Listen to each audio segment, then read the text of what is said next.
Highway से लग के एक पुराना खूबसूरत होटल, जिसका मालिक नवीन घर जाने के लिए अपनी बैग पैक कर रहा था। तभी होटल के सामने एक काली कार आके खड़ी होती है और उसमें से एक अनजान व्यक्ति बाहर आता है। वह व्यक्ति सीधा होटल की तरफ चलने लगता है और अंदर आके बैठ जाता है।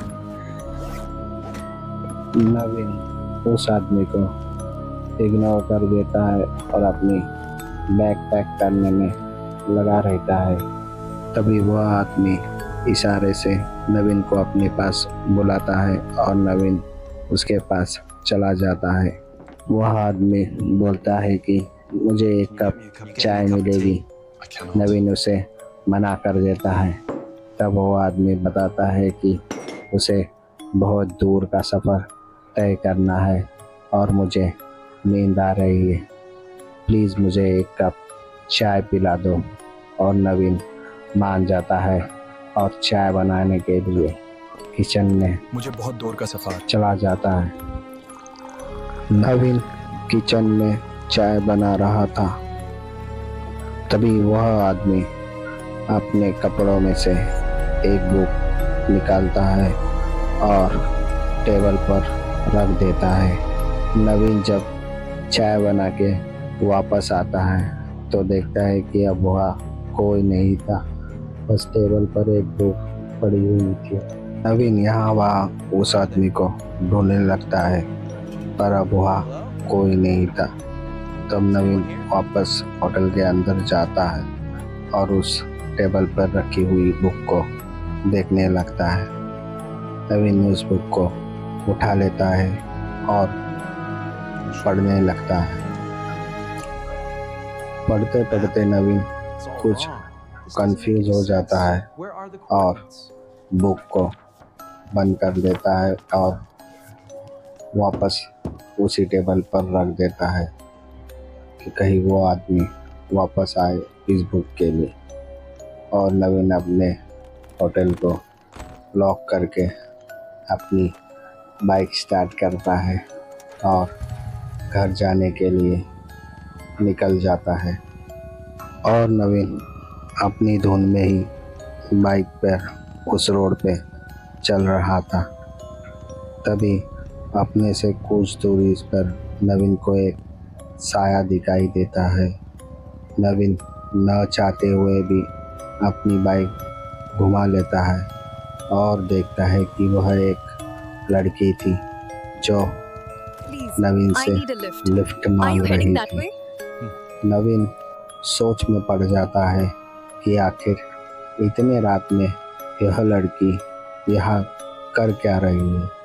फिर भी नवीन उस लड़की को लिफ्ट देने के लिए मान जाता है और उसे अपनी बाइक पर बिठाकर चलने लगता है।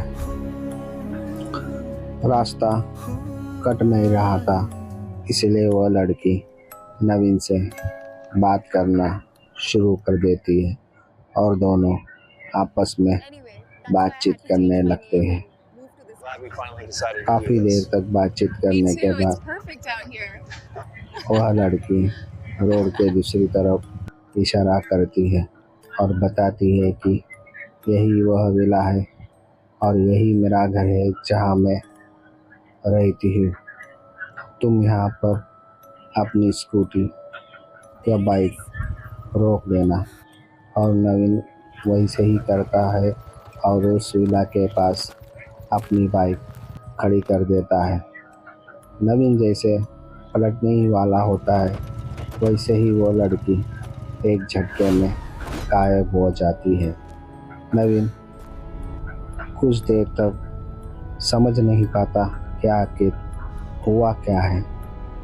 तब नवीन की नज़र उस विला के पास जाती है तो वह लड़की उस विला के खिड़की में से नवीन को बात कर रही थी। नवीन अब फिर से समझ नहीं पाता कि आखिर हो क्या रहा है। नवीन सब इग्नोर कर देता है और जैसे ही वहाँ से जाने वाला होता है, अचानक से एक काला साया नवीन पर हमला कर देता है और झट से गायब हो जाता है। इस बात से नवीन काफ़ी डर जाता है और अपनी बाइक तेज़ी से चलाने लगता है और कुछ देर बाद वापस वही नॉर्मल वाले रोड पर नवीन आ जाता है और रिलैक्स हो जाता है। कुछ दूरी पर जाने के बाद नवीन नोटिस करता है कि उसके बाइक के पीछे कुछ तो लटक रहा है। नवीन देखने के लिए अपनी बाइक साइड में रोक लेता है और देखता है तो वह एक लेडीज़ बैग थी जिसमें कुछ मेडिसिन थी। नवीन समझ जाता है कि यह बैग उसी लड़की की है और नवीन को उसे वापस देनी होगी। और नवीन ज़्यादा न सोचते हुए उस बैग को उस लड़की को देने के लिए वापस उस विला की तरफ निकल जाता है और कुछ ही देर में नवीन उस विला के पास पहुंच जाता है। वह विला का माहौल बहुत ही डरावना था। नवीन दरवाजे की तरफ जाता है और जैसे ही रिंग बजाने वाला होता है, दरवाज़ा अपने आप खुल जाता है। नवीन उस विला के अंदर जाता है और देखता है कि चारों तरफ एक भयानक सन्नाटा और अंधेरा फैला हुआ है। तभी अचानक नवीन को उस विला के पहले माले से कुछ आवाज़ आती है और नवीन उस आवाज़ की तरफ बढ़ने लगता है। नवीन ऊपर जाता है और देखता है कि एक कमरे में एक लड़की बैठी है और अपने से ही कुछ बड़बड़ा रही है। नवीन को लगता है कि यह वही लड़की है और नवीन उसकी तरफ बढ़ने लगता है। तभी वह काला साया फिर से नवीन पर हमला कर देता है और झट से गायब हो जाता है। नवीन उस काले साये को देखने के लिए जैसे ही पीछे मुड़ता है, वह देखता है कि अब वो लड़की वहाँ नहीं है और उसके हाथ में की बैग भी अब उसके पास नहीं है।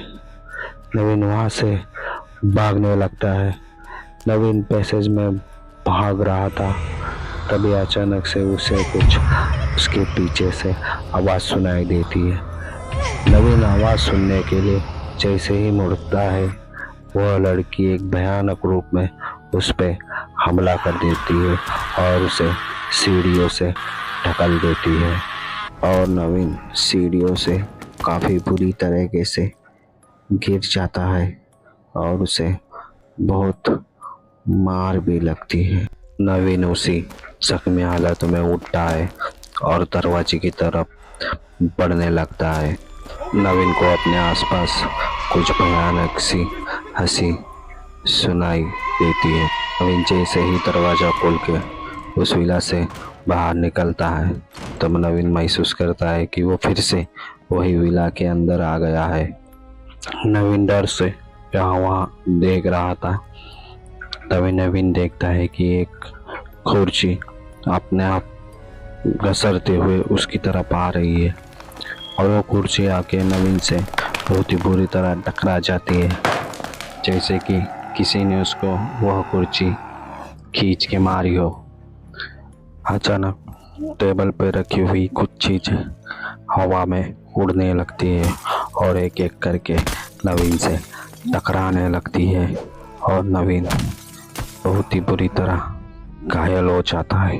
नवीन घायल गिरा ही था, तभी नवीन की नज़र उसके सामने वाली एक खिड़की पर जाती है और नवीन उठ के उस खिड़की की तरफ बढ़ने लगता है और उस खिड़की को तोड़ने की कोशिश करने लगता है।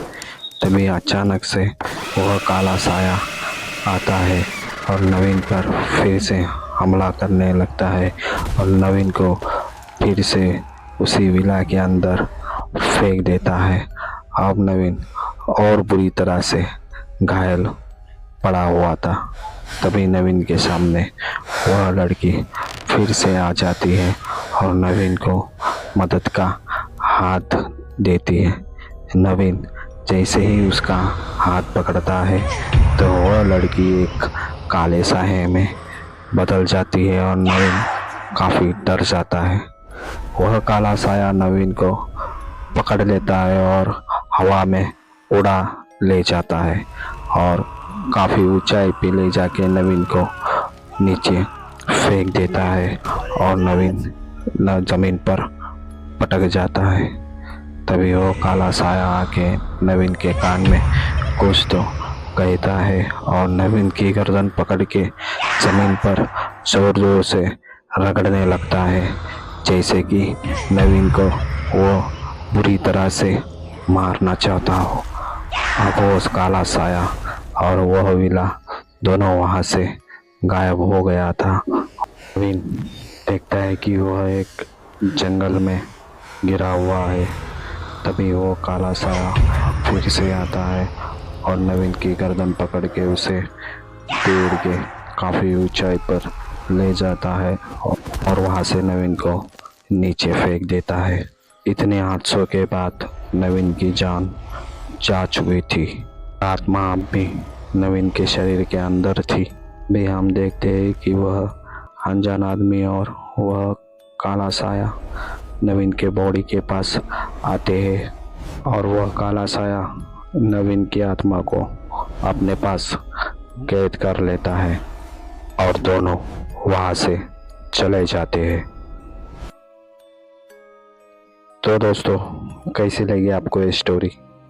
अगर अच्छी लगी है तो चैनल को सब्सक्राइब कर लेना और वीडियो को लाइक, इससे हमको मोटिवेशन मिलेगी और ऐसे ही वीडियो और स्टोरी आपके लिए लाते रहेंगे। तो चलो मिलते हैं अगले वीडियो में। बाय।